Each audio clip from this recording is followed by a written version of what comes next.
जीवन बदल दे मेरा,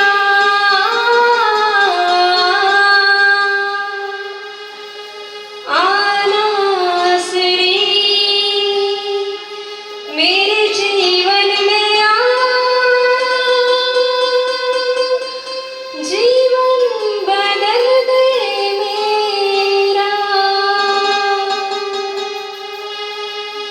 मेरे दुखों से मुझको छुड़ा, मेरे दुखों से मुझको छुड़ा, जीवन बदल दे मेरा, आना सही मेरे जीवन में आ, जीवन बदल दे मेरा।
मेरे दुखों से मुझको छुड़ा, मेरे दुखों से मुझको छुड़ा, मेरे दुखों से मुझको छुड़ा, जीवन बदल दे मेरा, आना सही जीवन मेरा, जीवन बदल दे मेरा। प्रभु में प्रार्थना कर दो, ये आणि जीवन बदलो, जीवन बदल दे मेरा, आना सही मेरे जीवन मेरा, जीवन बदल दे मेरा, आना सही मेरे जीवन मेरा, जीवन बदल दे मेरा, आना सही मेरे जीवन मेरा, जीवन बदल दे मेरा, आना सही मेरे जीवन मेरा, जीवन बदल दे मेरा, आना सही मेरे जीवन मेरा, जीवन बदल दे मेरा। आज प्रत्येक व्यक्ती तोंड उघडून बोलो, येशू ये, येशू ये।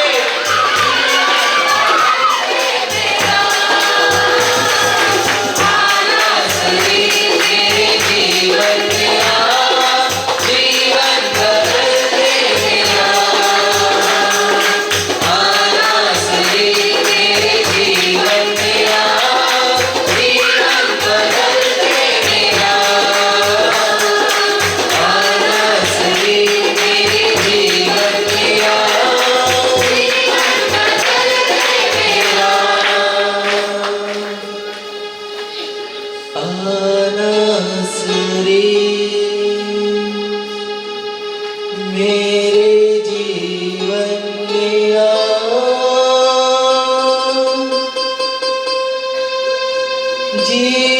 जीवन बदल दे मेरा,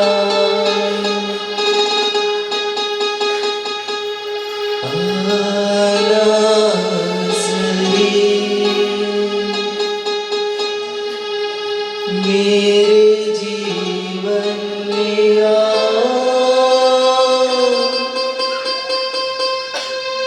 जीवन बदल दे मेरा,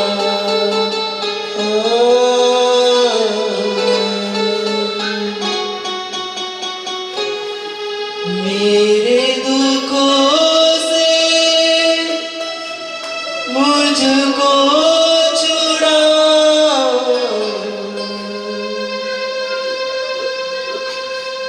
इनके दुखों से इनको छुड़ा, जीवन बदल दे मेरा,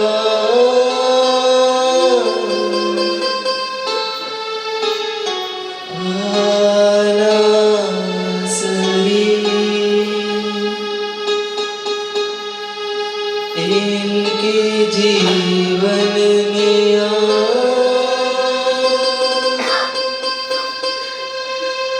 जीवन बदल दे सबका,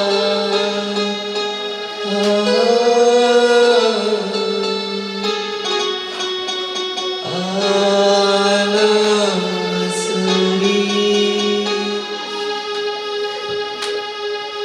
मेरे जीवन में आ,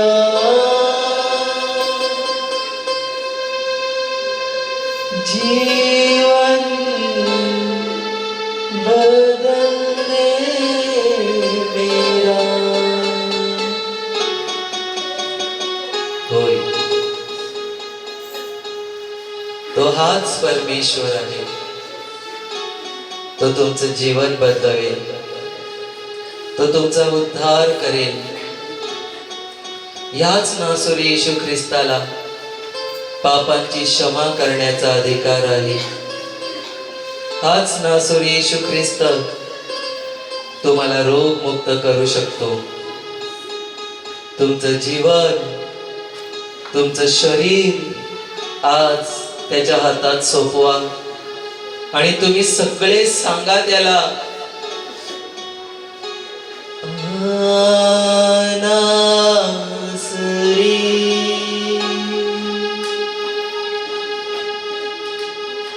मेरे जीवन में आ,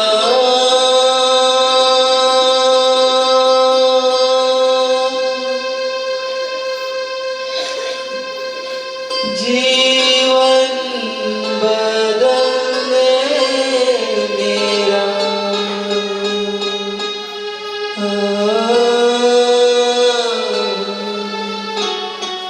आज सगळे सांगा आणि सगळे त्याला बोलावा. तुमच्या हृदयात, तुमच्या जीवनात तो आला की सगळं व्यवस्थित करेल. म्हणून आज हृदयाने त्याला सांगा आणि त्याला बोलावा. आणि त्याचं वचन देखील म्हणतं, तू मला हाक मार, मी तुला उत्तर देईल. आज हाक मारा हृदयाने, येशूच्या नावाला हाक मारा तुमच्या हृदयाने. हृदयातून त्याचा धावा करा. तो तुम्हाला स्पर्श करायला इथे आलेला आहे. सगळी बंधनं तुटली जातील, सैतानाचे अधिकार संपले जातील, दुरात्मे निघून जातील. त्याच्या उपस्थितीत, देवाच्या उपस्थितीत जीवन परिवर्तन आहे. आपल्या आयुष्याला आज आकार मिळेल आणि तो देव देईल. म्हणून आज सर्वजण त्याला सांगा,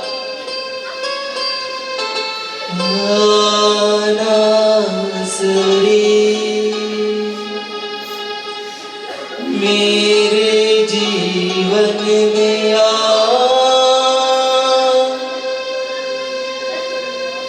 जीवन बदलने मेरा.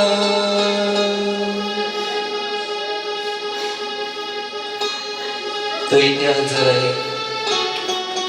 आज तो त्याच्या अभिषेकाच्या द्वारे, पवित्र आत्मेच्या द्वारे, त्याच्या वचनाच्या द्वारे तुम्हाला बदलवत आहे. तो बदलवत आहे. त्याचा स्पर्श नाकारू नका. त्याचा स्पर्श स्वीकार करा, स्वीकार करा, स्वीकार करा.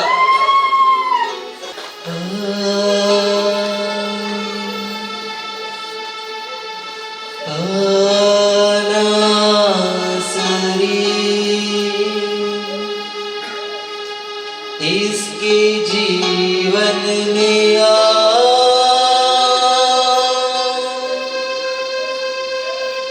जीवन बदलने इसका.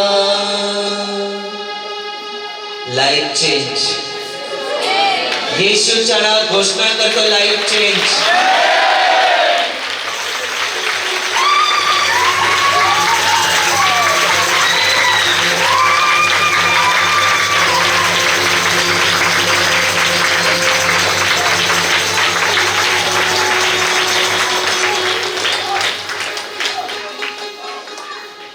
पवित्र शास्त्र नवीन करार पूर्ण बायबल पान क्रमांक 69, मार्कचं शुभवर्तमान अध्याय 13 वचन 33. मी वाचतो, सर्वांनी शांतपणे ऐका.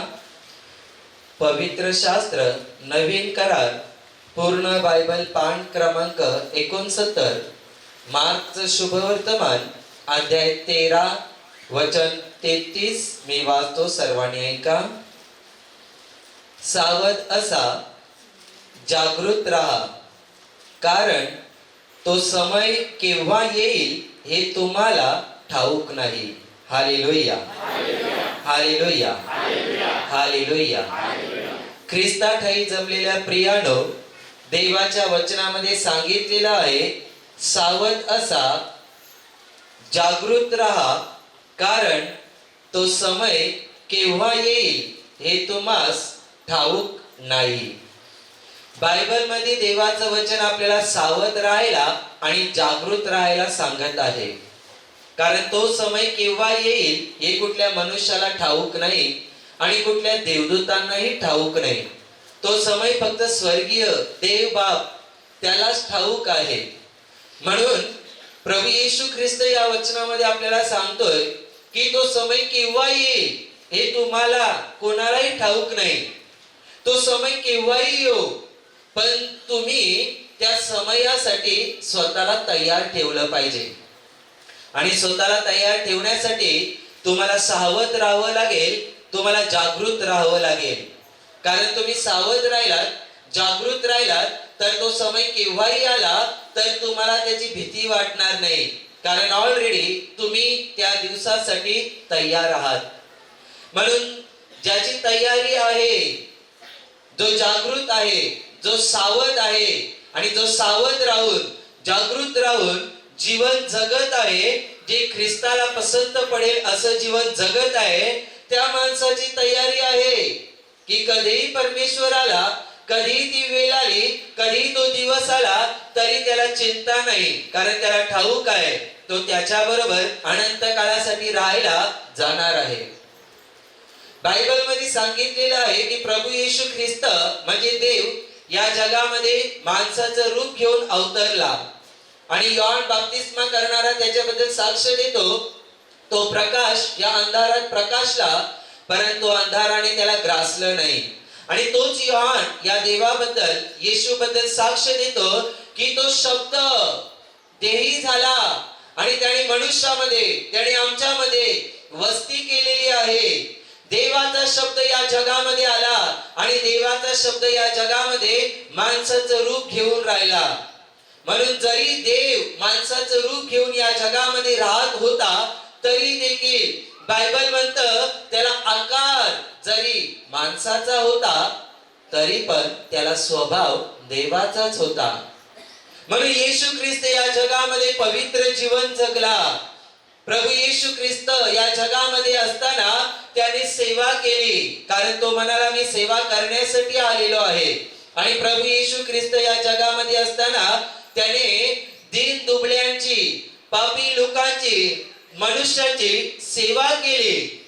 म्हणून प्रभू येशू ख्रिस्ताने कधी माणसांमध्ये भेदभाव केले नाही की तू अन्य जातीमधून आलेला आहेस, तू अन्य धर्मामधून आलेला आहेस, मी तुझी सेवा करणार नाही, म्हणजेच मी तुला बरं करणार नाही, मी तुला आशीर्वादित करणार नाही, मी तुला सैतानी बंधनातून मुक्त करणार नाही, असले भेदभाव देवाने कधीच केले नाही. म्हणून ज्या वेळेला देवाने जुन्या करारातही आम्ही वाचतो, मोशेला आणि अहरोनाला फारो राजाकडे पाठवलं होतं, त्यावेळेला देवाने तिथे त्यांना असं सांगायला सांगितलंच नव्हतं की फारोला जाऊन सांग माझ्या देवाचा स्वीकार कर. आम्ही तिथे कुठेच वाचत नाही की मोशे आणि अहरोन जाऊन फारो राजाला बोलले की माझ्या देवाचा स्वीकार कर. पण ते नेहमी तिथे जाऊन सांगायचे की माझ्या देवाच्या लोकांना सोड, माझ्या देवाच्या लोकांना जाऊ दे, असं ते सांगायचे. देव कधी कोणावर जबरदस्ती करत नाही आणि देवाने कधीच सांगितलं नाही की त्याची जात बदलव आणि त्याचा धर्म बदलव. देवाला माणसाचं जीवन बदलवायचं आहे. जे आज अंधारामध्ये आहे त्याला त्या माणसाला प्रकाशामध्ये आणायचं आहे. जो आज मृत्यूमध्ये आहे त्याला जीवन द्यायचं आहे. जो श्रापामध्ये जगत आहे त्याला आशीर्वादांमध्ये त्याला आणायचं आहे. देवाला माणसाची जात आणि धर्म बदलवायची नाहीये. आणि देवाने कुठेच त्याच्या लोकांना अशी आज्ञा केलेली नाही की जाऊन संपूर्ण सृष्टीला सुवार्ता सांगा आणि त्यांची जात आणि धर्म बदलवा, असं कुठेच सांगितलेलं नाहीये. तर ते नवीन करारातही देवाने सांगितलंय जाऊन सुवार्ता सांगा. जो विश्वास ठेवेल त्याला जीवन मिळेल. इथे कुठे धर्माचा आणि जातीचा विषय तिथे दिलेलाच नाही. म्हणून येशू ख्रिस्त या जगामध्ये असताना देवाने सुद्धा भेदभाव केलेले नाहीयेत. देवाने सर्वांना प्रेम दिलं, देवाने सर्वांवर दया केली, देवाने सर्वांना शिकवण दिली. ज्यांनी विश्वास ठेवला, ज्यांनी मानलं त्यांना जीवन मिळालं. ज्यांनी विश्वास ठेवला नाही, ज्यांनी मानलं नाही, त्यांना जीवनाचा लाभ झालाच नाहीये. येशू ख्रिस्त या जगामध्ये असताना त्याने देवाच्या राज्याचा प्रचार केला. म्हणजेच देवाचं हृदय लोकांजवळ उघड करून ठेवलं की बघा, देवाच्या मनात असं आहे तुमच्याबद्दल, देवाची अशी इच्छा आहे तुमच्याबद्दल, देवाची अशी इच्छा आहे की तुम्ही असं वागावं, तुम्ही असं करावं, देवाची अशी इच्छा आहे की तुम्ही असा त्याच्यावर विश्वास ठेवावा. येशू ख्रिस्ताने देवाचं मन, देवाचं हृदय देवाच्या लोकांपुढे उघड करून ठेवलं, ओपन करून ठेवलं आणि लोकांना देवाच्या इच्छा, योजना, देवाच्या प्लॅनिंग आणि देवाला काय आवडतं काय आवडत नाही सगळ्या गोष्टींची शिकवण त्याने लोकांना दिली. आणि त्याचबरोबर तो रोग्यांना बरं करत होता. अशुद्ध आत्म्याने पीडलेल्या लोकांना त्या अशुद्ध आत्म्यामधून मुक्त करत होता. अनेक वेळेला मृत्यूमध्ये पीडलेल्या लोकांना त्याने मरणातून जिवंत केलं. उदाहरणार्थ लाजर जो मरून 4 दिवस झाले, त्या लाजर नावाच्या माणसाला देवाने जिवंत केलं. याईराची मुलगी जी अवघ्या 12 वर्षाची होती, ती मरण पावली होती आजारामुळे. त्या याईराच्या मुलीला येशूने जिवंत केलं. त्याचबरोबर विधवा स्त्रीचा एकुलता एक मुलगा तो मरण पावला होता आणि त्याची तिरडी घेऊन लोक निघाले होते. त्या तिच्या मेलेल्या मुलाला देवाने जिवंत केलं. देवाने अनेक अद्भुत कार्य केले, कारण तो देव आहे ना. त्याला जीवन मरण सगळ्यावरती त्याला अधिकार आहे. म्हणून येशू ख्रिस्त मार्तेला देखील म्हणाला होता, मीच जीवन आणि मीच पुनरुत्थान आहे. जीवन देणं देवाच्या हातामध्ये आहे. आणि त्याचबरोबर देवाने आंधळ्यांना दृष्टी दिली, लंगड्यांना चालतं केलं, कुष्ठरोगी देवाजवळ आले, त्या कुष्ठरोग्यांना त्याने शुद्ध केले. नुसता तो बोलत फिरला नाही, कारण देवाचं राज्य केवळ बोलण्यातच नव्हे तर सामर्थ्यामध्ये पण आहे. म्हणून तो फक्त बोलत गेला, बोलत गेला, बोलत गेला. देव असा आहे, देव सामर्थ्याने भरलेला आहे, देवाला सर्व काही शक्य आहे, देव हे करू शकतो, देव ते करू शकतो. फक्त तो बोलतच गेला असं नाही, तर बोलण्याबरोबर, सांगण्याबरोबर, शिकवण्याबरोबर, प्रचाराबरोबर त्याने त्या गोष्टी चिन्ह चमत्काराच्या द्वारे सिद्ध करून दाखवल्या. हे सगळं काम तो या भूतलावरती असताना सुद्धा त्याने केलं. आणि त्याने शेवटी ज्या वेळेला त्याच्या बलिदानाची वेळ आली, त्या वेळेला त्याने त्याचा प्राण संपूर्ण मानव जातीच्या तारणाकरिता अर्पण केलं. योहान देखील म्हणाला, बप्तिस्मा करणारा योहान, की हा पहा मनुष्याचं पाप हरण करणारा देवाचा कोकरा. कारण निष्पाप, निष्कळंक, पवित्र बली कुठलाच नव्हता. म्हणून स्वयं पवित्र परमेश्वर अवघ्या मानव जातीच्या तारणाकरिता स्वतः बली बनला. आणि त्याने त्याचा प्राण संपूर्ण मानव जातीच्या तारणाकरिता क्रूसावरती अर्पण केला. त्याचं शरीर त्याने त्याचं अर्पण केलं, त्याने त्याचं रक्त आपल्यासाठी अर्पण केलं, बलिदान दिलं. तो देव असल्या कारणाने त्याला कुजण्याची बाधा झाली नाही आणि मरणाची सत्ता कायमची त्याच्यावर चालली नाही. तर बायबल म्हणतं, तिसऱ्या दिवशी तो गौरवाने जिवंत झाला, उठला गेला.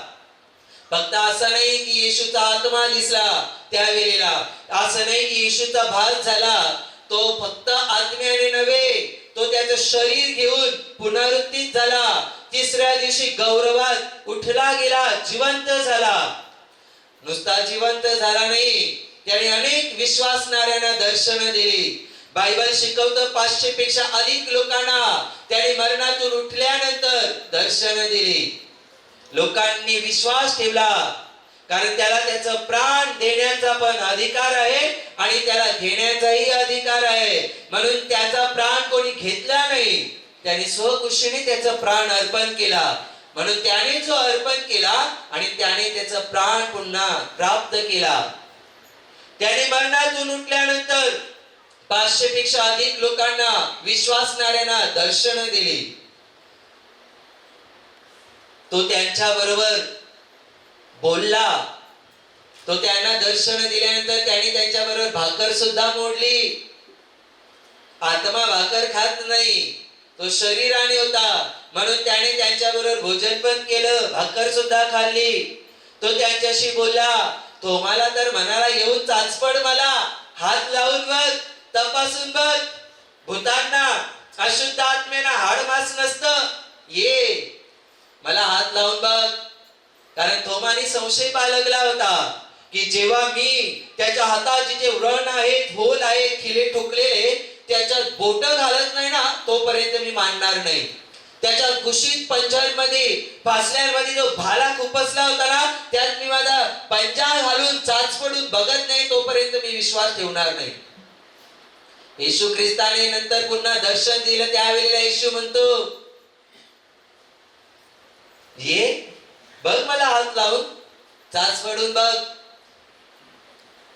आणि येशू ख्रिस्त तुम्हाला म्हणाला, विश्वासहीन असू नकोस, विश्वास ठेवणार आहेस. जे न पाहता न बघता विश्वास ठेवतात ते धन्य आहेत. म्हणून येशू नुसता आत्म्याने उठला एवढंच नव्हे, तो शरीर घेऊन तिसऱ्या दिवशी जिवंत उठला. आणि 40व्या दिवशी स्वर्गरोहणाच्या वेळेला सर्व शिष्यांदेखत स्वर्गात चढून घेतला जाणार होता. पण त्याआधी त्याने शिष्यांना सांगितलं, भिवू नका, मी तुम्हाला काही अनाथ आणि एकटं सोडणार नाही. मी पित्याकडे जातो, पित्याला विनंती करील, मग पिता माझ्या नावाने दुसरा कैवारी सत्याचा आत्मा, पवित्र आत्मा तुम्हाला देईल.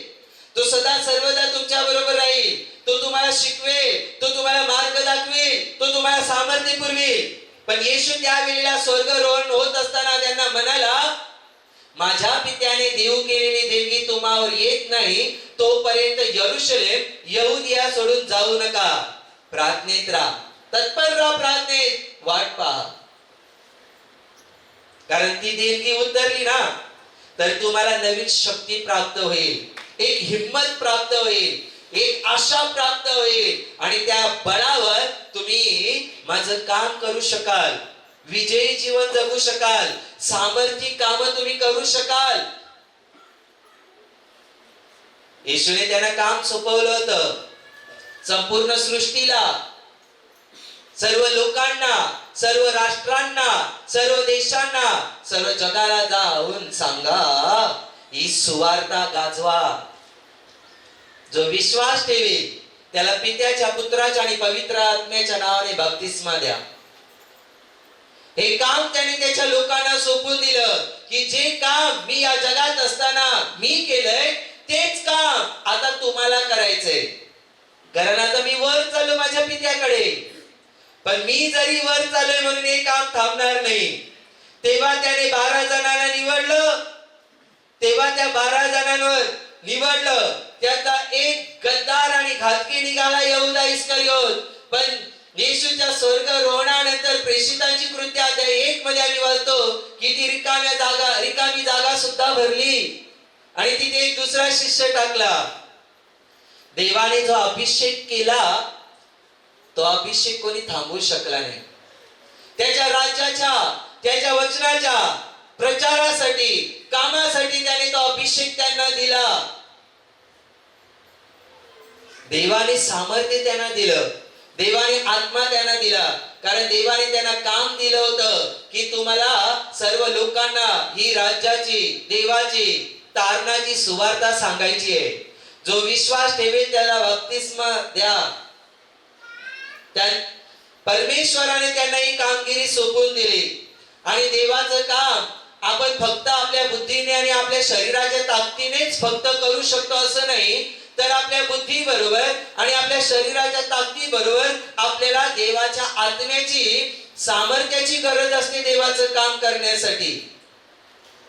आणि देवाने त्याचं काम सोपवलं आणि तो वर स्वर्गात चढून घेतला गेला. पेंटेकॉस्टच्या दिवशी म्हणजे 50व्या दिवशी देवाचा आत्मा या 120 शिष्यांवर उतरला आणि हे सर्व शिष्य पवित्र आत्म्याने, सामर्थ्याने भरले. आणि तिथून त्यांनी देवाच्या कामाला, देवाच्या कार्याला सुरुवात केली. आणि हे जसे प्रचार करायचे, प्रार्थना करायचे, तसं देवाचा आत्मा त्यांच्या बरोबर राहून चिन्ह चमत्कार करून दाखवायचा की मी यांच्या बरोबर आहे. चिन्ह चमत्काराच्या द्वारे सर्वही वचनाचं समर्थन करायचा देव, की हे जे बोलतात ते खरं आहे, हे जे सांगतात ते सत्य आहे. आणि फक्त त्यांनी बोलले एवढंच नव्हे, तर देवाने त्यांचं बोलणं सत्य आहे सिद्ध करून दिलं चिन्ह चमत्काराच्या द्वारे.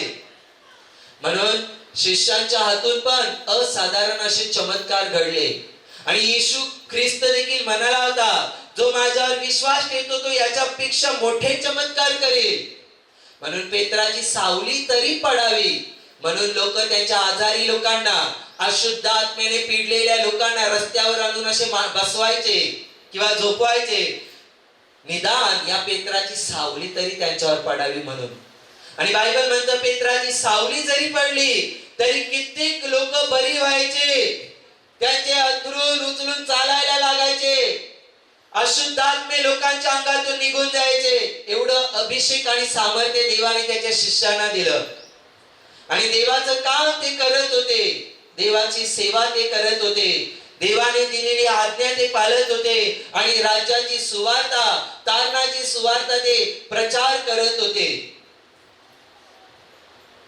आणि ती सेवा, ते काम आजपर्यंत चालू आहे. ते देवाने निवडलेले शिष्य त्यावेळेचे मरण पावले म्हणून त्या देवाचं काम थांबलं असं नाही. 12चे 12,000 झाले, 12,000चे 12 लाख झाले आणि दिवसेंदिवस वाढत गेले. देवाची सेवा करणारे वाढत गेले, येशूवर विश्वास ठेवणारे वाढत गेले.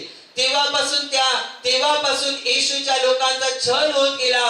पण तेव्हापासून इतिहास साक्षी आहे की येशूला मानणाऱ्या लोकांची संख्या कमी झाली नाही, उलट दिवसेंदिवस वाढतच गेली.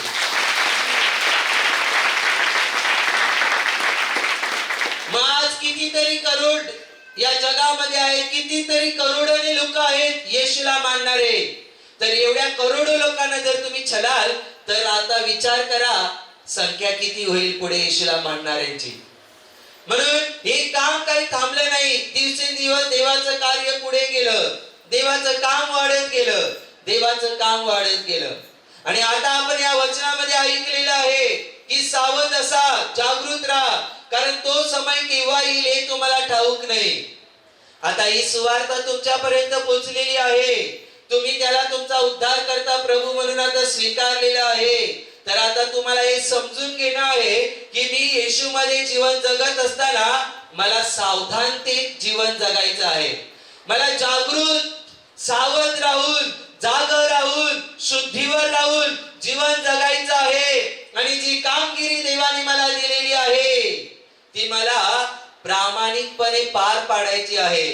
जे माझं कर्तव्य आहे देवामध्ये ते मला प्रामाणिकपणे करायचं आहे, पार पाडायचं आहे. कारण तो कधी येईल आम्हाला नाही ठाऊक, तो केव्हाही येईल. आज संध्याकाळी येईल, उद्या येईल, परवा येईल, 2 महिन्यात येईल, 2 वर्षात येईल, हे कोणालाच ठाऊक की नाहीये. तो कधी येईल त्याची येण्याची घटना आणि समय कोणालाच ठाऊक नाहीये.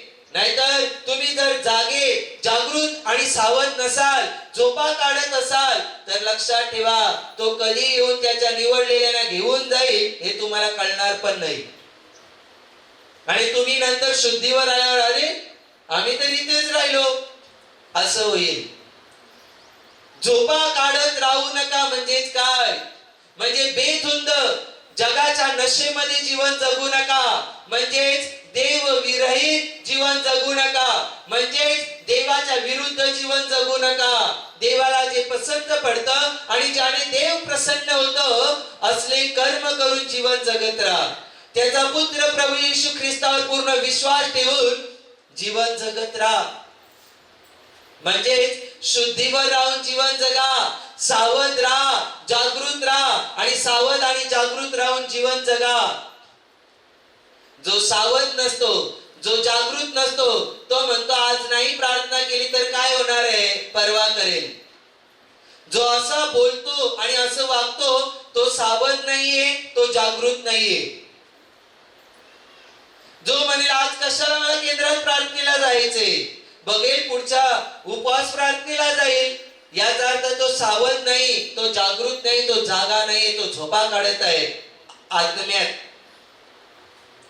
तो म्हणतो जाऊ दे, देवाची सेवा काय, आज काम आहे, आज नाही केले तर बघू, उद्या परवा जाऊन करू. याचा अर्थ तो झोपेत आहे, तो सावध नाहीये.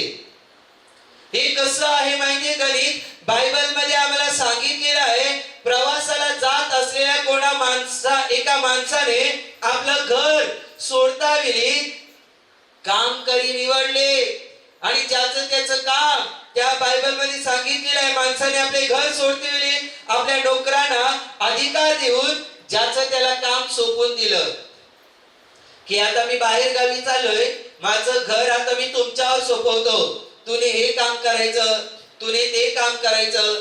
जसं केंद्रामध्ये आम्ही कामं सोपवून देतो, की किचनची कामं तुम्ही करायची, हॉल मधली कामं तुम्ही करायची, स्टेजवरची कामं तुम्ही करायची, साऊंड सिस्टीम, ऑपरेटिंग सिस्टम तुम्ही चालवायचं, मीडिया टीम तुम्ही सांभाळायची. ही जी कामं आम्ही देतो, तसंच त्या एका माणसाने घर सोडता वेळी त्याच्या नोकरांना अधिकार दिलं आणि ज्याची त्याला कामं सोपवून दिली. बायबल मध्ये स्पष्टपणे सांगितलेलं आहे, ज्याचे त्याला काम नेमून द्यावे व द्वारपालास जागृत राहण्याची आज्ञा करावी, असे ते आहे.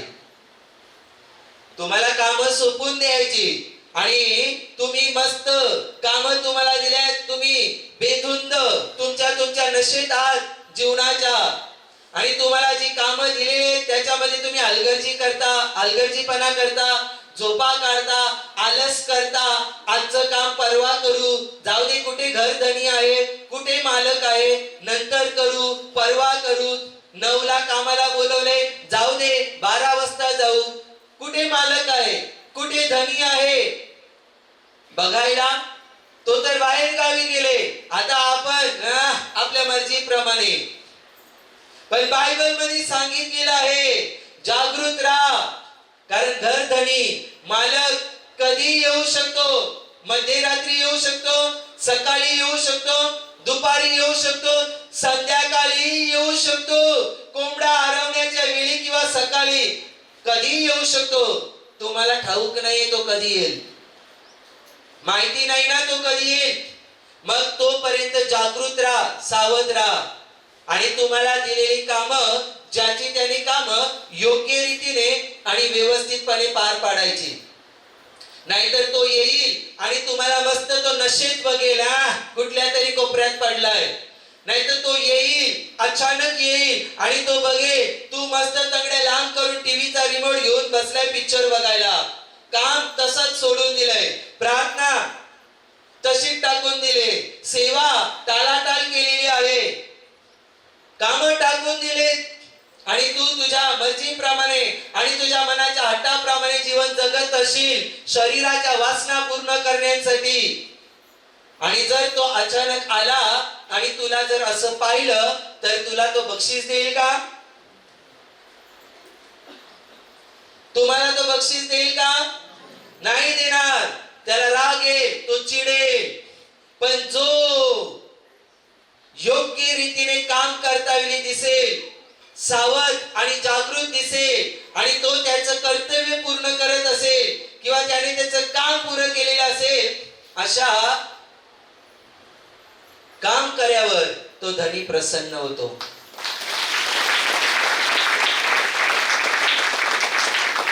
सावध राहा, तो परमेश्वर कधी येईल हे कोणालाच ठाऊक नाही. कुठल्याही देवाच्या सेवकाला ठाऊक नाही की तो 2026 लाच येणार आहे की 27 ला येणार आहे की 28 ला येणार आहे. आणि कोणी प्रॉफेसी भविष्यवाणी करू शकत नाही की तो 26 लाच येईल, 27 लाच येईल. कारण बायबल स्पष्टपणे शिकवतं की ती वेळ, ती घटका ना देवदूतांना ना पुत्राला कोणालाच ठाऊक, ते फक्त देव पित्यालाच ठाऊक आहे ती वेळ. म्हणून कुठला सेवकही भविष्यवाणी करू शकत नाही की तो उद्या येईल, तो या वेळेला येईल, तो या दिवशी येईल, या तारखेला येईल, या वर्षी येईल. नाही, ही प्रॉफेसी चुकीची ठरेल. लक्षण मात्र दिसतील, त्याच्यावरून तुम्हाला ओळखायचं आहे की त्याचं येणं जवळ आहे. पण याचा अर्थ तुम्हाला झोपा काढायच्या नाहीये. नाहीतर तुम्ही बोलाल आम्ही सुरुवातीपासून ऐकतो, शिष्य शिकवत होते, प्रेषित येशूचं स्वर्गारोहण झालं, आम्ही तेव्हापासून ऐकत आहोत ती वेळ येणार आहे, तो येणार आहे, तो येणार आहे. आज एवढे वर्ष होऊन गेले, कुठे आला तो? त्याचे येण्याचं वचन कुठे पुरं झालं? पण बायबल म्हणतो तो त्याच्या वचनाविषयी आणि त्याच्या येण्याविषयी विलंब लावत नाही. बायबल म्हणतो तो मोठ्या धीराने सहन करतो आपलं, आणि आपल्याला त्याने वेळ दिलेली आहे. म्हणून बायबल म्हणतो जो येणार आहे तो येणारच, तो उशीर लावणार नाही. पण अजूनही तो का थांबलाय? त्याने आपल्याला वेळ दिली की आपण सावध व्हावं, जागृत राहावं, जागे व्हावे, शुद्धीवर यावं आणि योग्य रीतीने जीवन जगावं. कुठल्याही जगाच्या नशेमध्ये बुडून देवाच्या विरुद्ध वागू नये, तर जिवंत देवावर, त्याच्या पुत्रावर येशू ख्रिस्तावर पूर्ण विश्वास ठेवून योग्य रीतीने जीवन जगावं, शेवटपर्यंत विश्वासात मजबूत राहावं, या देवाच्या इच्छा आहेत.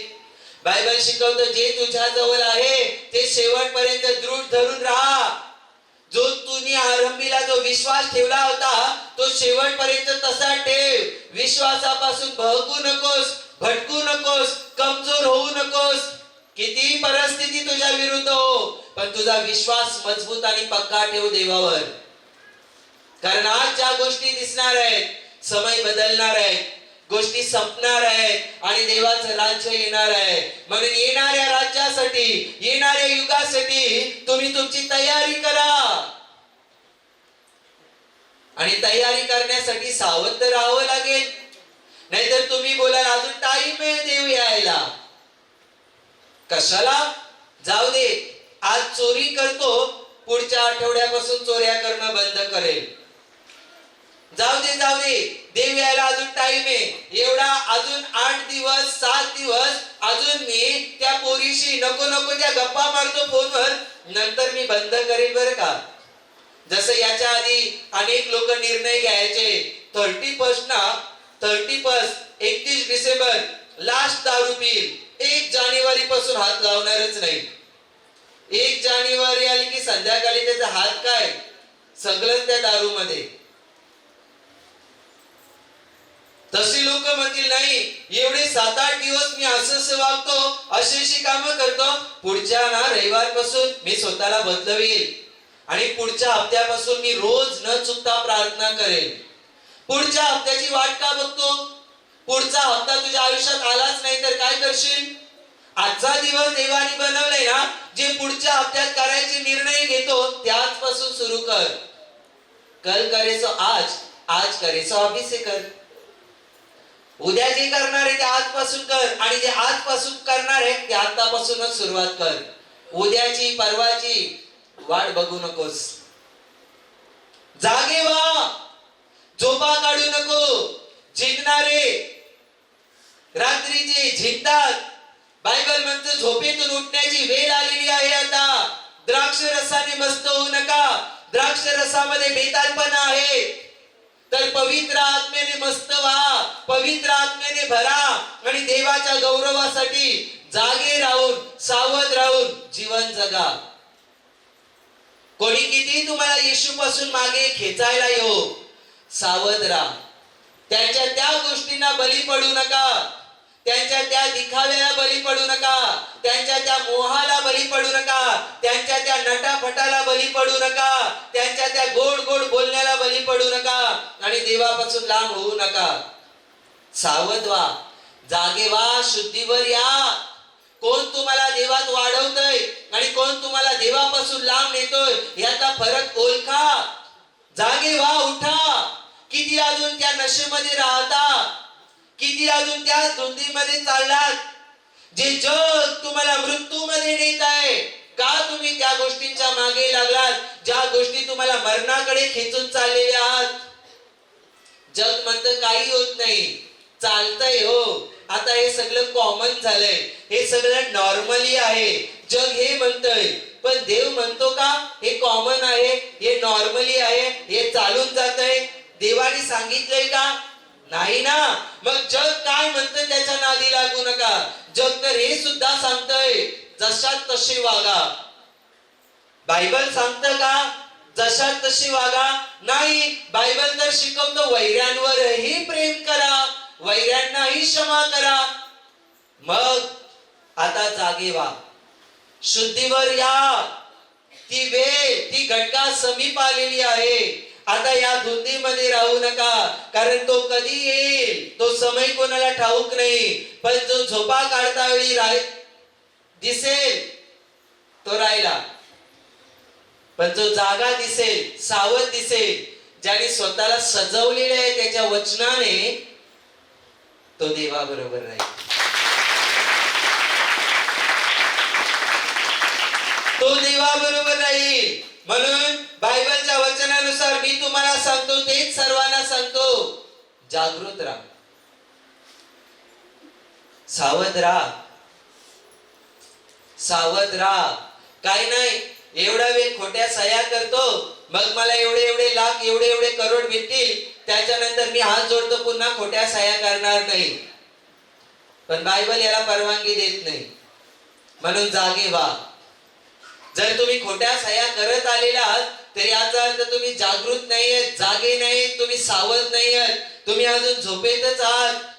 आणि आज जर एक सही खोटी करून तुम्हाला जर लाख रुपये, करोड रुपये येतात, तर पुढच्या वेळेला अजून तुमचं मन सैतान भरकवून टाकेल आणि अजून अटकवेल. पण आजपासूनच स्वतःला आकार द्यायला, मजबूत करायला सुरुवात केली, तर पुढे सैतान हादरून जाईल की याच्या नादी लागण्यात फायदा नाही, आपला वेळ वाया जाईल. तिच्या नादी लागण्यात फायदा नाही, आपला वेळ वाया जाईल. आणि तुम्ही देवामध्ये वाढत जाल, तो सैतान तुमच्यापासून लांब जाईल. जागी व्हा, समजून घ्या की तुमच्यासाठी हितकारक कोणत्या गोष्टी आहेत, भलाई चांगल्या गोष्टी कोणत्या आहेत आणि वाईट गोष्टी तुमच्यासाठी कोणत्या आहेत, हे समजून घ्या. जागे राहा. नुसतं एवढ्याच गोष्टींमध्ये जागे राहू नका. येशू मध्ये चालत असताना प्रार्थनामय जीवन जगा, बायबल वाचा, रोज बायबल वाचा. नसेल समजत तरी वाचा. रोज देवाकडे प्रार्थना करा बायबल वाचायच्या आधी की देवा मला समजव, मला शिकव, पवित्र आत्मा मला ज्ञान दे. असती असती तुम्हाला वचन समजणार, अर्थ समजणार. पण हार मानू नका. झोपा काढणारा माणूस म्हणतो थांब अजून झोप घेतो. आळशी माणूस अजून हात त्याच्या डोक्याखाली ठेवतो आणि म्हणतो अजून थोडा वेळ झोप घेतो. पण आळशी माणूस नेहमी कंगाल आणि दरिद्री असतो. तुम्ही देवामध्ये पण कंगाल आणि दरिद्री राहाल जर तुमच्यामध्ये आलसपणा असेल तर. म्हणून त्या नशेत आणि त्या धुंदीत राहू नका ज्या गोष्टी तुम्हाला नाशाकडे नेत आहेत. तर सावध राहा, जागृत राहा आणि देवामध्ये वाढायला सुरुवात करा की पवित्र आत्मा आज मला काय सांगतो आणि तो मला काय शिकवतो ते मला करायचे. जर पवित्र आत्मा तुम्हाला सांगतोय की चल आज उपवास आणि प्रार्थनेत बस, तुझ्या खोलीमध्ये दरवाजा लाव आणि पर्सनल प्रार्थनेत बस, तर बसा. जो माणूस लगेच उपवास आणि प्रार्थनेत त्याच्या रूम मध्ये बसतो याचा अर्थ तो सावध आहे बर का, याचा अर्थ तो जागृत झालेला आहे, सावध आहे तो. म्हणून त्याने पवित्र आत्मेचं ऐकलं आणि तसं केलं. एखाद्या तरुण मुलाला किंवा तरुण मुलीला कुठे बाहेर जात असताना जर एखादा मुलगा किंवा एखादी मुलगी त्यांच्या मागे लागली असेल आणि त्यांना इम्प्रेस करण्यासाठी, गावठी भाषेत पटवण्यासाठी नाटकं करत असेल, तर लक्षात ठेवा तुम्ही देवाला मानणारी लोक तुम्हाला आतून लगेच आवाज येईल. मागे लागू नकोस, लक्ष देऊ नकोस, ऐकू नकोस, गुपचूप घरी चल, बोलू नकोस. आणि जर तुम्ही पवित्र आत्मेचं ऐकून त्याप्रमाणे वागता तर तुम्ही जागृत आहात, सावध आहात. पण जर तुम्ही उलट करता तर तुम्ही झोपेत आहात, तुम्ही सावध नाही आहात. आणि जो सावध नाहीये तो कधीही मरतो. आणि बायबल म्हणते जिथे प्रेत आहेत तिथे गिधाड जमतात. गिधाड कुठे जमतात?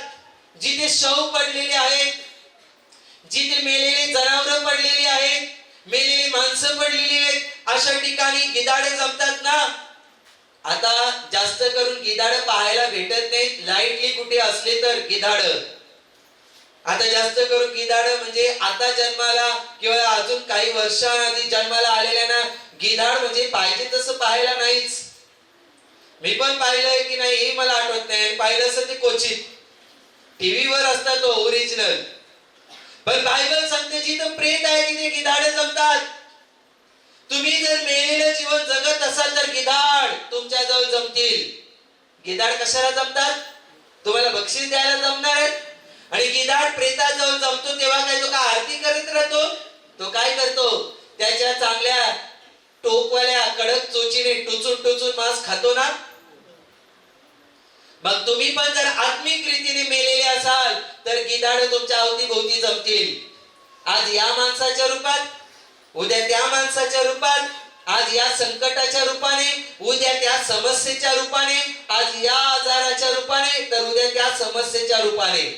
पण जो जागृत आहे, जो सावध आहे, जो जिवंत आहे आत्म्यात, तो गिधाडांना हुसकावून लावतो, त्याला स्पर्श पण होऊ देत नाही. तो कसा हुसकावून लावतो? त्याच्या विश्वासाने आणि त्याला दिलेल्या वचनानुसार अधिकाराने. म्हणून झोपा काढू नका. ती घटका, ती वेळ कधी येईल कोणाला ठाऊक नाही.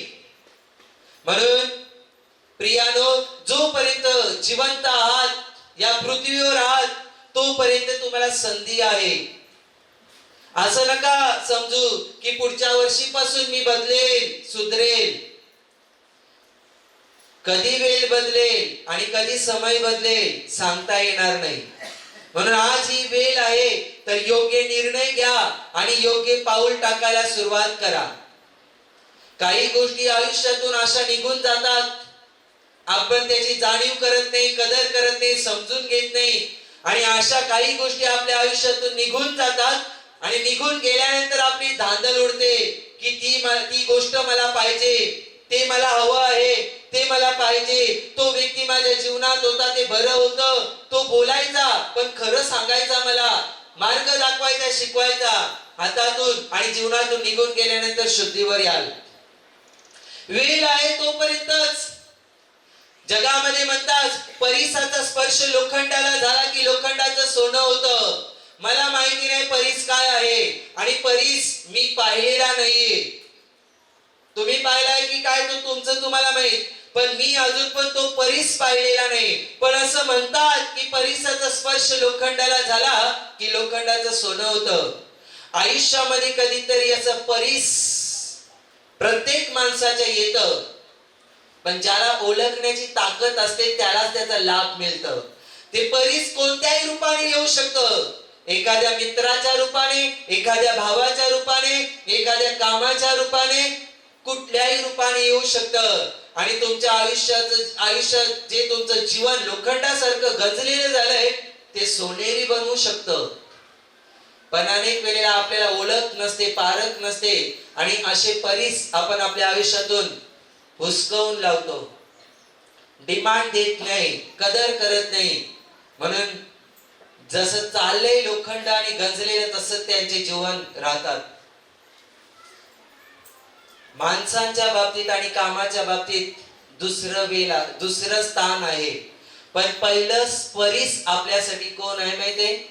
पहिलं परीस स्वयं प्रभू येशू आपल्यासाठी आहे. की आपल्या या गंजलेल्या आयुष्यामध्ये जेव्हा तो आला ना, तेव्हापासून या गंजलेल्या आयुष्याचं सोनं बनायला सुरुवात झाली.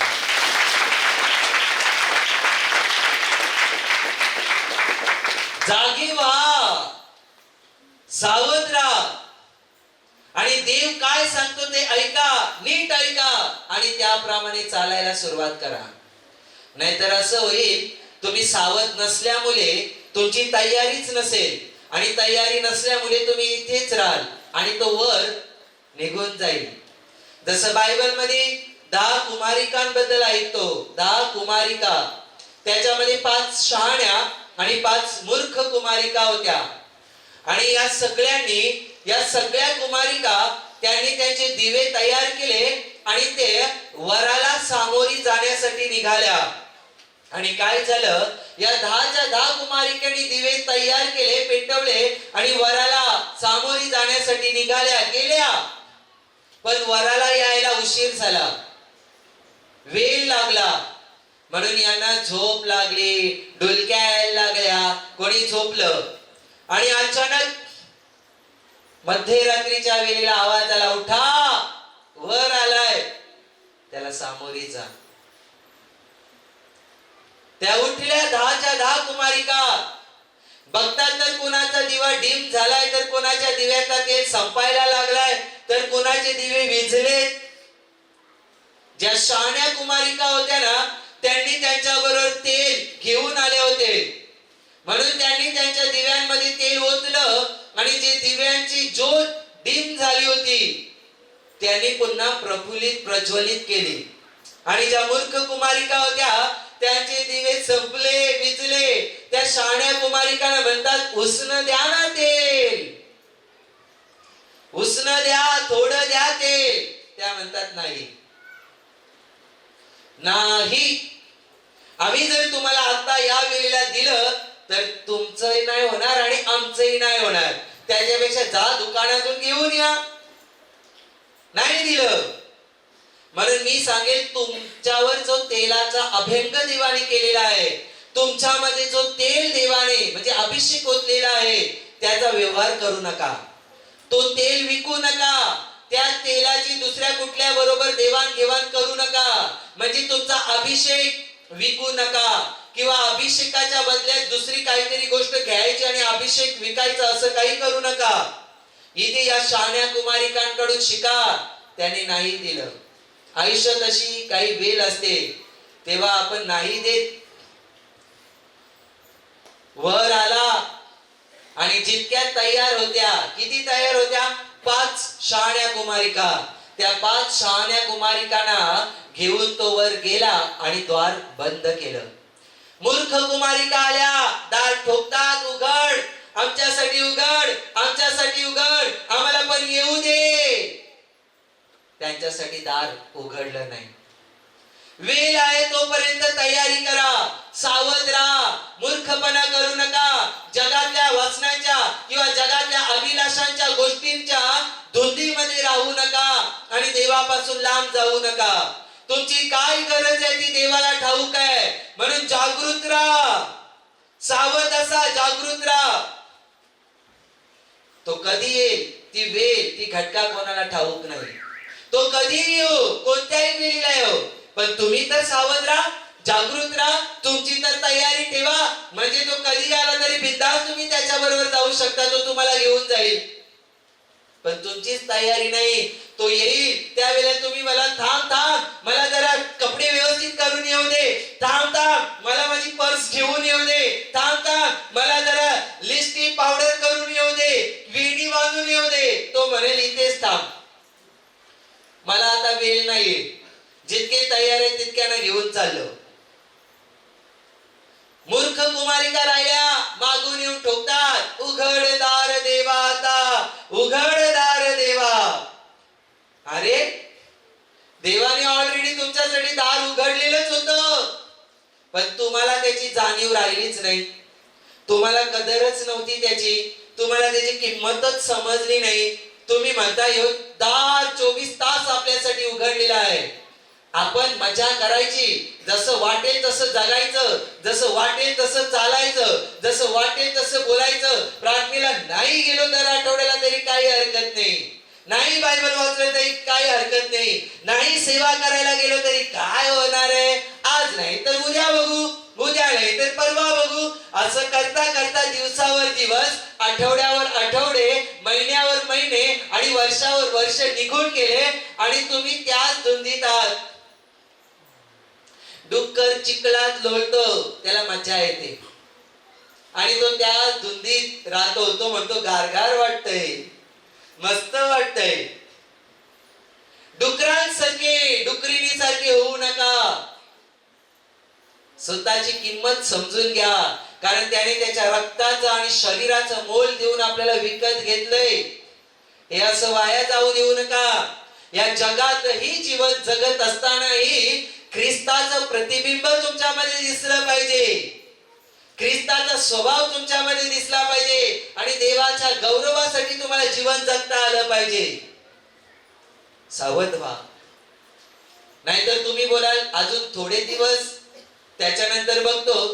कधी कधी काही लोक म्हणतात अजून थोडे दिवस, एवढं माझं काम झालं की त्याच्यानंतर मी मोकळाच आहे, मग मी देवाची सेवा करायला तुमच्या मागे येईल. असे काही लोक माझ्या आयुष्यामध्ये आले. एका व्यक्तीबद्दल मला आठवतं, त्या व्यक्तीने तेच म्हटलं की अजून थोडे दिवस, मी एवढा मोकळा झालो नाही याच्यातून का मी फ्री आहे, मी तुमच्या मागे येईल, मी देवाची सेवा करेल. पण मला सांगा, मानवी आयुष्य जोपर्यंत आपल्याला आहे, जोपर्यंत या शरीरामध्ये आहोत, तोपर्यंत तुम्ही मोकळे होणार आहात का पूर्णपणे? नाही. 10,000 पगाराची नोकरी मिळाली, पण आता पगारच पुरत नाही, महागाई वाढली, वरून या 4-4 पोरांचं शिक्षण, त्यांचे कपडा लत्ता, त्यांचं दुखणं गुकणं, पगारच पुरत नाही. वाटायचं पहिले 10,000 असले तरी बस, आता म्हणतात 20,000ची नोकरी पाहिजे. जसं आम्ही उदाहरण द्यायचो की एखादी कुवारी मुलगी देवाकडे प्रार्थना करते, देवा माझं लग्न जमू दे. कारण आता बरेच वर्ष झाली लग्न जमत नाही. ती येशूकडे आली आणि येशूकडे प्रार्थना करते. देव तिला आशीर्वाद देतो, तिचं लग्न जमतं. ती पुन्हा देवाकडे मागते, देवा लग्न तर झालं माझं, पण नवऱ्याला काम नाहीये, खायचं काय? नवऱ्याला काम मिळू दे. नवऱ्याला कामही मिळालं, पुन्हा हिची अपेक्षा देवाकडून, देवा लग्न झालं, नवऱ्याला काम मिळाला, पण पोरं बाळ नाही अजून झाली, बरेच वर्ष झाली. देवाने तोही आशीर्वाद दिला. ती म्हणते एवढं मिळालं की बास, तेवढं मिळालं की बास. पण एक मिळालं की दुसरी प्रार्थना, दुसरं मिळालं की तिसरी प्रार्थना, तिसरं मिळालं की चौथी प्रार्थना, चौथं मिळालं की पाचवी प्रार्थना. आयुष्यात कधी संपलंय का मागणं? नाही. माणूस स्वतःच्या ताकदीने कधी त्याला पाहिजे तसा फ्री होऊ शकत नाही. पण तुम्हाला आता समजलं पाहिजे की मला आता कोणत्या पद्धतीने चालायचं आहे. मूर्ख कुमारिका राहिल्या इथेच, कारण त्यांची तयारी नव्हती. तसे आज तुमच्यामध्ये आहेत का की जे सावध नाहीत, जागृत नाहीत, प्रार्थना मनावर घेतच नाहीत, रोज घरी प्रार्थनाच करत नाहीत, कधी कधी करतात, रोज घरी बायबलच वाचत नाहीयेत, दर आठवड्याला देवाच्या मंदिरात येतच नाहीत, आहेत का? जर असाल तर मी तुम्हाला सांगतो, तुम्ही सावध नाही आहात, तुम्ही जागृत नाही आहात. ऐन टाइमावर फसाल, तुमचा डाव तुमच्यावर उलटेल, लक्षात ठेवा. आणि तो कधी येऊन घेऊन जाईल दुसऱ्यांना हे कळणार पण नाही, आणि नंतर पश्चाताप कराल. म्हणून जागे व्हा, वेळ आहे तोवर. देवामध्ये वाढा, देवाला पसंत पडेल असं जीवन जगा. रोज प्रार्थना करा, बायबल वाचा, मध्यस्थी प्रार्थना करा, उपवास प्रार्थना करा, देवाची सेवा करा, दान धर्म करा, दया करा, क्षमा करा, प्रेम करा. हे जे देवाला पसंत आहे ते करा. आणि हे कोण करतं? सावध असणारा माणूस, जागा असणारा माणूस, जागरूक असणारा माणूसच ह्या गोष्टी करतो. राहिल्या 5 मूर्ख कुमारिका शहाण्या देवाबरोबर गेल्या. जुन्या करारातून नोहाचं उदाहरण मी तुम्हाला देईल, उत्पत्तीच्या पुस्तकातून. नोहा लोकांना सांगत होता या संपूर्ण सृष्टीचा देव नाश करणार आहे, सर्व जीव देव संपवणार आहे या भूतलावरून. पश्चाताप करा, वळा, मागे फिरा. कारण एवढं भूतलावरती पाप वाढलं होतं की भाऊ भावाला ओळखत नव्हता. कोण भाऊ, कोण बहीण, कोण आई, कोण बाप, लोकांना भान राहिलं नव्हतं. लोकांना त्यांच्या नात्याचं भान राहिलं नव्हतं. कोण कोणाजवळ जाऊन कुकर्म करत होता, तर कोण कोणाशी घाणेरडे रिलेशन करत होता, तर कोण कुठल्या धुंदीत, तर कोण कुठल्या मस्तीमध्ये चालला होता. आणि एवढं पाप वाढलं होतं की देवाला बघवलं नाही. म्हणून देवाने या सृष्टीवरून जे जीव आहे ते संपवण्याचा निर्णय घेतला. पण यामध्ये एक देवाला मनुष्य आवडता मिळाला, नोहा. तो देवाचा ऐकायचा, देवाला मानायचा, आणि देवाला भिवून राहायचा, आणि देवाला पसंत पडेल असं जीवन जगायचा. म्हणून देवाने नोहाला सांगितलं की असं एक तारू बनव, या लाकडाचं, या मापाचं, 300 हात, 50 हात, सगळा माप देवाने दिला. आणि एकीकडे लोक नोहाची थट्टा करायची, कारण नोहा लोकांना सुवार्थ सांगायचं की पश्चाताप करा, वळा, फिरा, मागे फिरा, या देवाजवळ, देवावर प्रेम करा. लोक हसायचे, थट्टा करायची, टिंगल करायची त्याची. लोकांनी त्याचं ऐकलं नाही. लोक म्हणायचे एवढ्या उन्हात, एवढ्या उन्हाळ्यात आणि एवढ्या उन्हात ही काय नाव तू डोंगरावर की या खडकावर काय वाळूवर चालवणार आहे.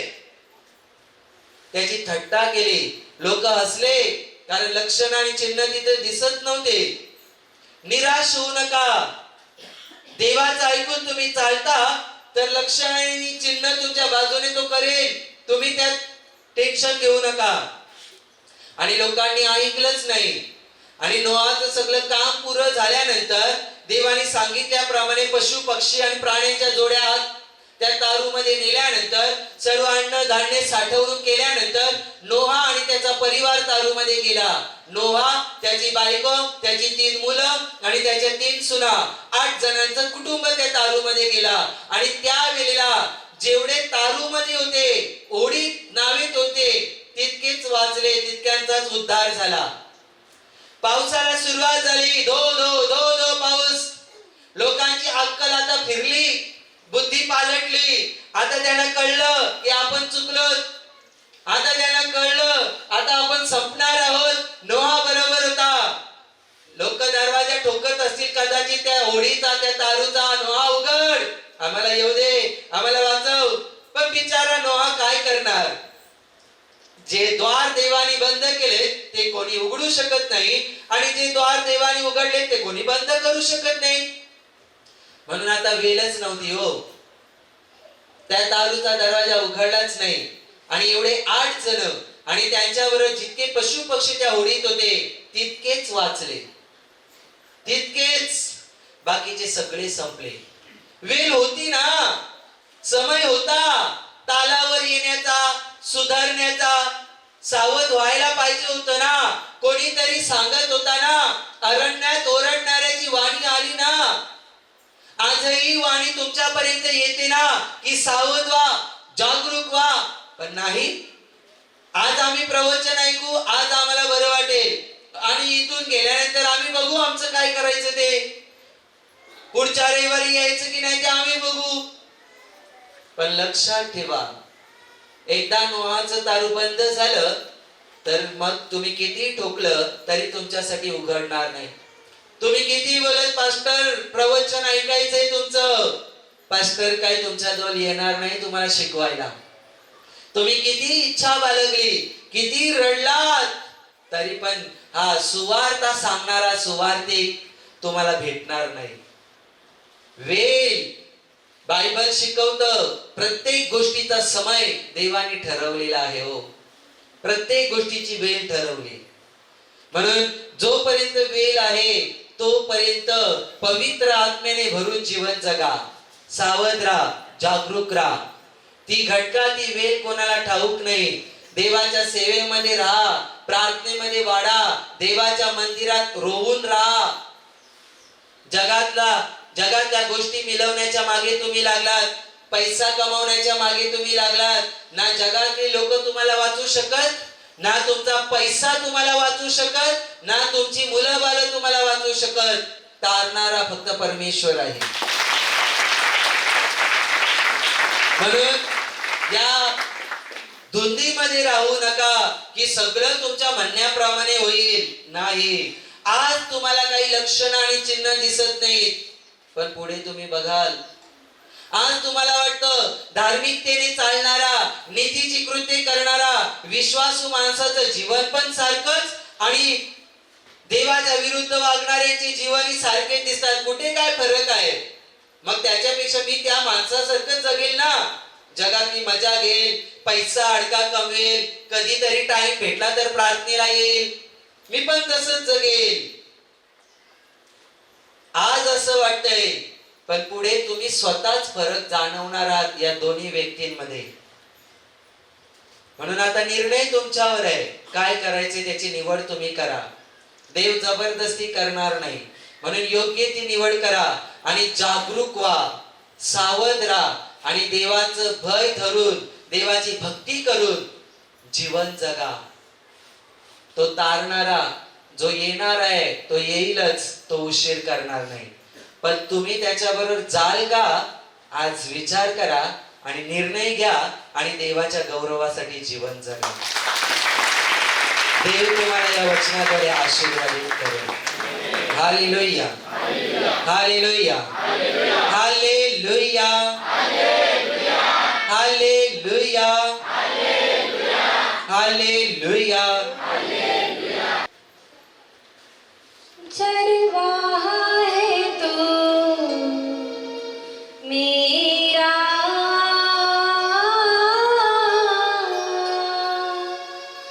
मुझको ना होगी कुछ कमी, तेरे लिए बस जियो,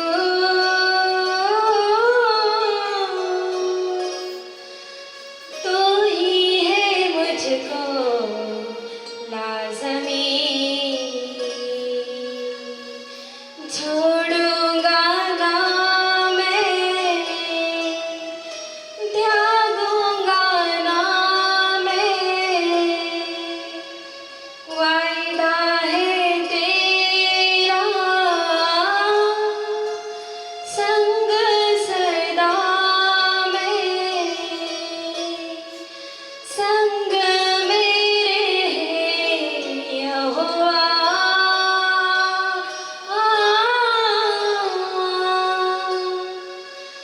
हरगिज़ ना होगी कुछ कमी, तेरे लिए बस जियो,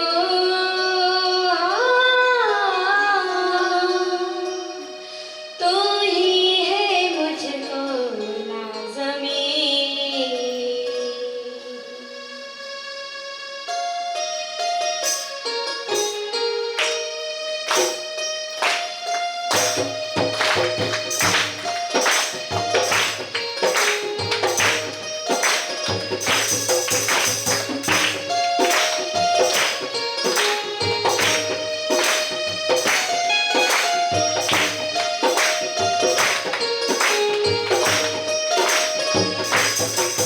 चरवाहा है तो मेरा, हरगिज़ ना होगी कुछ कमी, चरवाहे तू मेरा, हरगिज़ न होगी कुछ कमी, तेरे लिए ही बस जियो, तू ही है मुझको लाज़मी, तेरे बस जियो, तू ही है मुझको लाज़मी. छोड़ूंगा ना मैं, त्यागूंगा ना मैं, छोड़ूंगा ना मैं, त्यागूंगा ना मैं, वायदा है तेरा सदा में, वायदा है तेरा संग सदा में, संग मेरे यहोवा, हरगिज़ ना होगी कुछ कमी, संग मेरे यहोवा, हरगिज़ न होगी कुछ कमी, तेरे लिए ही बस जियो, तू ही है मुझको लाज़मी, तेरे लिए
परमेश्वर है, चरवाहा है तू मेरा.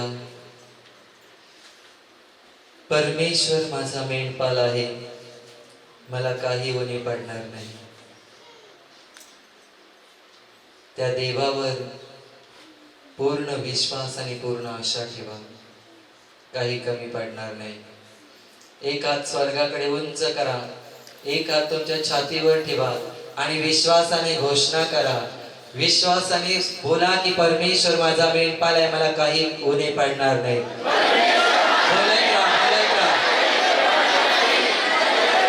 विश्वासाने बोला, विश्वासाने घोषणा करा, विश्वासाने घोषणा करा.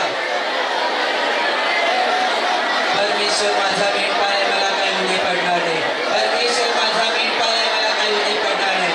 परमेश्वर माझा मेंढपाल आहे, मला काही उणे पडणार नाही. बोला, बोला, बोला, बोलत राहा, बोलत राहा. परमेश्वर माझा मेंढपाल आहे, मला काही उणे पडणार नाही. बोला, तुम्हाला काही कमी पडणार नाही. देव तुमचा मेंढपाल आहे, तुम्हाला काही कमी पडणार नाही. बोलत राहा, विश्वासाने बोलत राहा, विश्वासाने बोलत राहा, विश्वासाने घोषणा करा.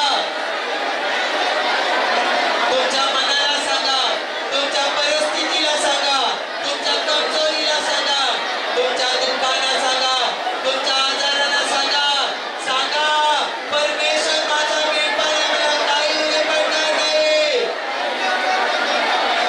बोला, बोला, बोला, बोला, बोला. जोर जोरात, विश्वासाने, जोरात.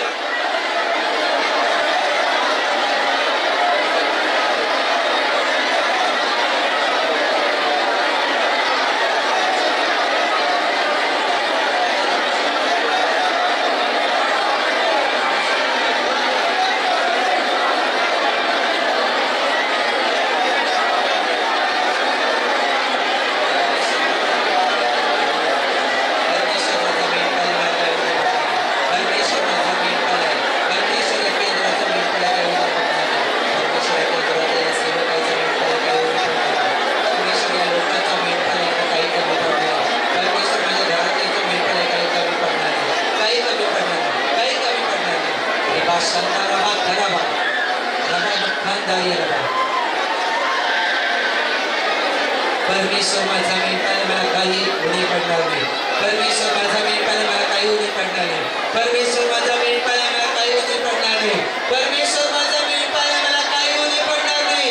परमेश्वर माझा मेंढपाल आहे, मला काही उणे पडणार नाही.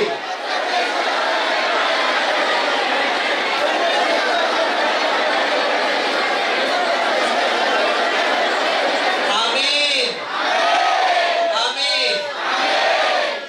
तुम्ही जर विश्वासाने बोललेला आहात तर देव तुमच्या शरीराला, तुमच्या जीवनाला, तुमच्या घराला काही कमी पडू देणार नाही. तो तुम्हाला आरोग्य देईल, आशीर्वाद देईल, बरकत देईल, काही कमी पडू देणार नाही. त्या बोला, येशूला बसलेल्या फटक्याने मला आरोग्य मिळालंय. विश्वासाने बोला, विश्वासाने. प्रभू येशूला बसलेल्या फटक्याने मला आरोग्य मिळालंय. प्रभू येशूला बसलेल्या फटक्याने मला आरोग्य मिळालंय. बोलत राहा, बोलत राहा. प्रभू येशूला बसलेल्या फटक्याने मला आरोग्य मिळालंय. प्रभू येशूला बसलेल्या फटक्याने मला आरोग्य मिळालंय. प्रभू येशूला बसलेल्या फटक्याने मला आरोग्य मिळालंय. प्रभू येशूला बसलेल्या फटक्याने मला आरोग्य मिळालंय. येशूला बसलेल्या फटक्याने मला आरोग्य मिळालंय. प्रभू येशूला बसलेल्या फटक्याने मला आरोग्य मिळालंय. प्रभू येशूला बसलेल्या फटक्याने मला आरोग्य मिळालंय. प्रभू येशूला बसलेल्या फटक्याने मला आरोग्य मिळालंय. प्रभू येशूला बसलेल्या फटक्याने मला आरोग्य मिळाले. प्रभू येशूला बसलेल्या फटक्याने मला आरोग्य मिळाले. प्रभू येशूला बसलेल्या फटक्याने मला आरोग्य मिळाले. प्रभू येशूला बसलेल्या फटक्याने मला आरोग्य मिळाले. विश्वासाने बोला, त्याचं वचन तुम्हाला बरं करेल, त्याचं वचन तुम्हाला रोगमुक्त करेल. बोला, बोला, विश्वासाने वचन बोला, कारण तो आपले वचन पाठवून त्याला बरे करीतो आणि नाशापासून त्यांचा बचाव करतो. त्याने त्याचं वचन पाठवलंय, तो आता तुम्हाला बरं करत आहे. बोला, प्रभू येशूला बसलेल्या फटक्याने मी बरा झालोय. प्रभू येशूला बसलेल्या फटक्याने माझा आजार निघून गेलेला आहे. बोला, बोला, बोला, बोला, विश्वासाने बोला, मी रोगमुक्त आहे. येशूला बसलेल्या फटक्याने माझा आजार निघून गेला. येशूच्या नावात, येशूच्या नावात मी रोगमुक्त आहे. येशूच्या नावात मी रोगमुक्त आहे. येशूने बसलेल्या फटक्याने मला आरोग्य मिळाले. माझ्या शरीरातल्या आजारात येशूच्या नावात तुला धक्का येतो. माझं शरीर सोडून निघ, निघ, सोड येशूच्या नावात, सोड येशूच्या नावात. निघून जा, निघून जा, निघून जा, निघून जा, निघून जा. सोड, सोड, सोड, सोड. Fire, fire, fire, fire, fire. पवित्र आत्म्याची आग उतरव, आग उतरव, आग उतरव. तुमच्या आजारावर पवित्र आत्म्याची आग, तुमच्या शरीरावर पवित्र आत्म्याची आग, तुमच्या दुःखावर पवित्र आत्म्याची आग, तुमच्या संकटावर पवित्र आत्म्याची आग. आग उतरव, आग उतरव. फायर, फायर, होली गोस्ट फायर, होली गोस्ट फायर. आजार आणणारे अशुद्ध आत्मे, दुःख आणणारे अशुद्ध आत्मे निघून जा, निघून जा. Fire, fire, fire. आग उतरव, आग उतरव. येशूच्या नावात सोड. प्रत्येक रोग, प्रत्येक रोग, प्रत्येक दुःख, प्रत्येक संकट, प्रत्येक समस्या, प्रत्येक व्यसन, प्रत्येक वाईट स्वभाव, प्रत्येक दरिद्रता, प्रत्येक अपयश, प्रत्येक दुरात्मे येशूच्या नावात निघून जाऊ. बरे व्हा, बरे व्हा, बरे व्हा, बरे व्हा. आशीर्वादित व्हा, बरे व्हा, बरे व्हा. प्रत्येक वाईट सवय निघून जाओ, प्रत्येक व्यसन निघून जाओ, निघून जाओ, निघून जाओ. तुमच्या शरीरातले रोग निघून जाओ. प्रभू येशूच्या नावात, प्रभू येशूच्या नावात, प्रभू येशूच्या नावात निघून जाओ, निघून जाओ. सामर्थ्य उतरव, सामर्थ्य उतरव, सामर्थ्य उतरव, सामर्थ्य उतरव.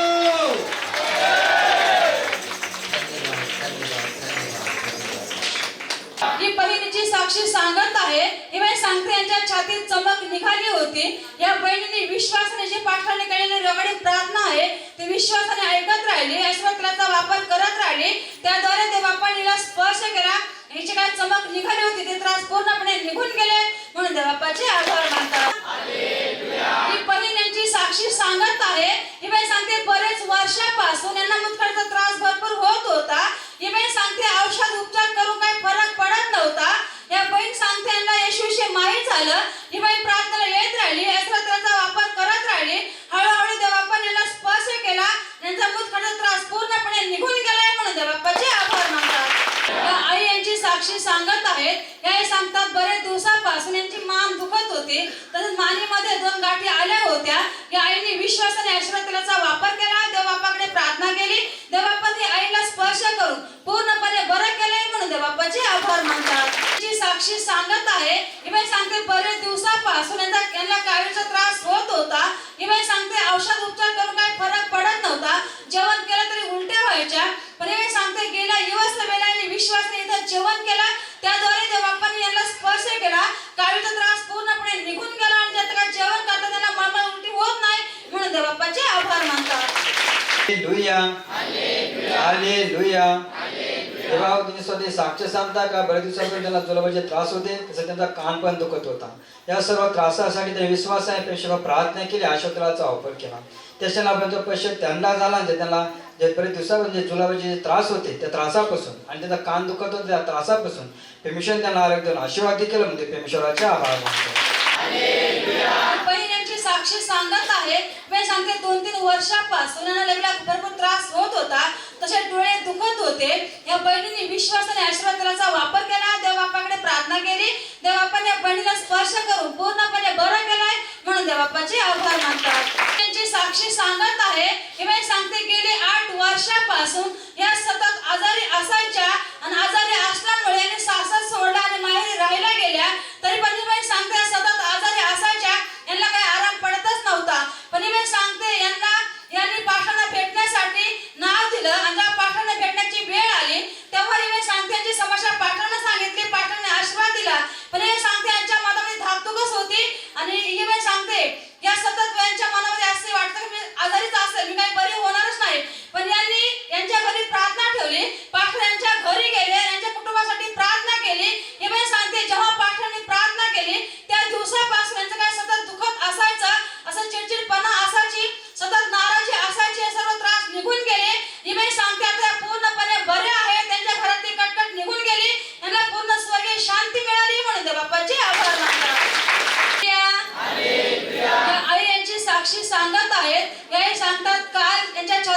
चमक निघाली होती.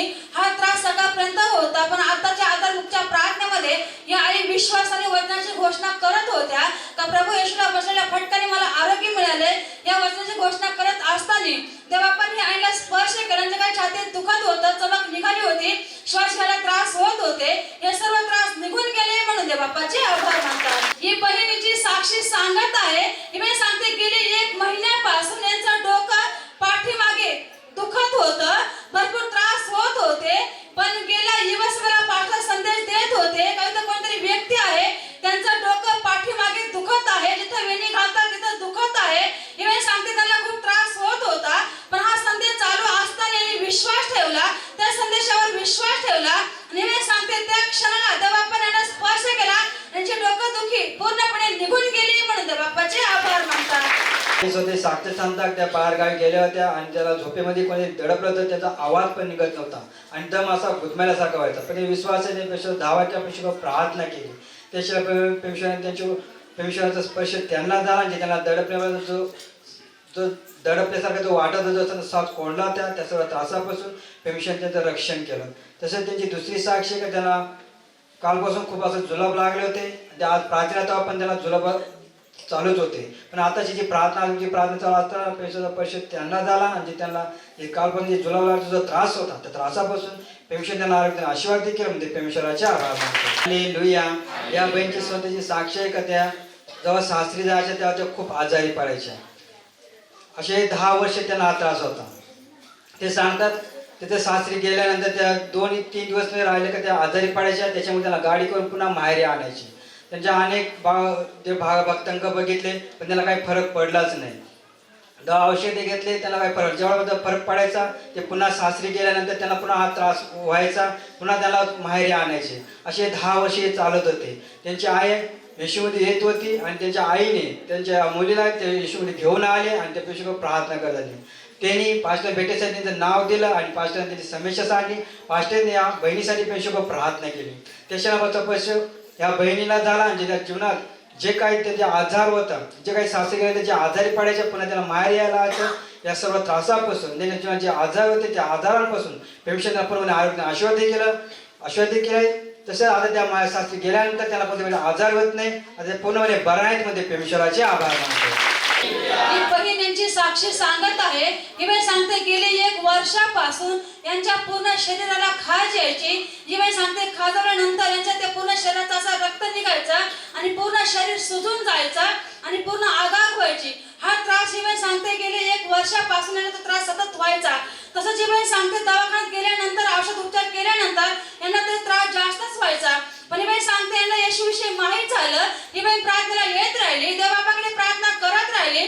देवबापाने हळूहळू यांना स्पर्श केला. जे काही अंगाला खाज यायची, अंगातून रक्त यायचं, सूज यायची, तसंच पूर्ण शरीराची आगाग व्हायची, हे सर्व त्रास निघून गेलेत म्हणून देवबापाचे आभार मानतात. ही बहीण यांच्या नाताची आणि मुलाची साक्षी सांगत आहे. ही बाई सांगते यांच्या मुलाचा डोळा दुखत होता, यांच्या नाताच्या शरीराला खाज येत होती.